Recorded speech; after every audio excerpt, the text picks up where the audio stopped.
যারা জাতীয় নির্বাচন প্রতিহত করতে চাইবে সবাই মিলে তাদের প্রতিহত করার কথা জানিয়েছেন প্রধান নির্বাচন কমিশনার।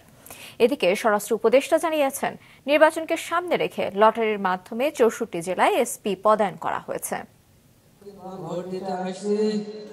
চলছে ত্রয়োদশ জাতীয় সংসদ নির্বাচনের ভোট গ্রহণ কেন্দ্র রাজধানীর ফুলপরী সরকারি প্রাথমিক বিদ্যালয়। সকাল থেকেই ভোট কেন্দ্রের পরিবেশ ছিল স্বাভাবিক, কিন্তু হঠাৎ করে একটি দলের নেতাকর্মীরা মিছিল নিয়ে ঢুকে পড়ে ভোট কেন্দ্রে। দখল নেয়ার চেষ্টা চালায় কেন্দ্র, করে ভাঙচুর। এমন পরিস্থিতিতে দ্রুত ঘটনাস্থলে এসে তাদের ছত্রভঙ্গ করে দেয় বিজিবি সদস্যরা। তাদের তৎপরতায় পালিয়ে যায় দুর্বৃত্তরা। আটক করা হয় কয়েকজনকে। রাজধানীর পিলখানায় বিজিবি সদর দপ্তরের মাঠে বসে জাতীয় নির্বাচনের এমন মহড়া উপভোগ করেন প্রধান নির্বাচন কমিশনার।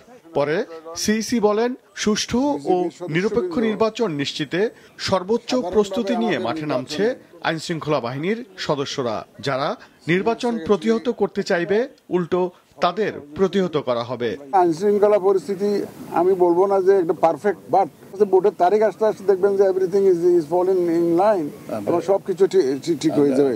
শান্তি শৃঙ্খলা যাতে রক্ষা করেই আমরা যাতে নির্বাচনটা সুষ্ঠুভাবে করতে পারি। আর যারা প্রতিহত করার ঘোষণা দিচ্ছে, যারা সব ধরনের ব্যবস্থা আমরা নিব। এদিকে জাতীয় নির্বাচনকে সামনে রেখে 18 জেলার এসপি প্রত্যাহার করে লটারির মাধ্যমে 64 জেলায় পুলিশ সুপার রদবদল করা হয়েছে।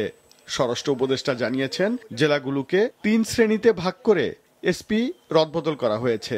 আমরা 3টা ক্রাইটেরিয়া নির্ধারণ করছি, A category, B category, C category.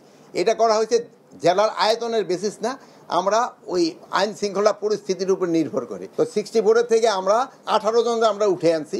18 জনের জায়গায় আমরা নতুন জন দিছি, আর যারা পুরানো ছিল ওখানেই।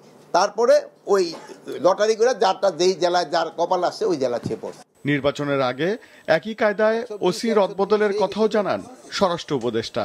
ইনশাআল্লাহ। ওবায়দুল কবির, মাছরাঙা সংবাদ, ঢাকা।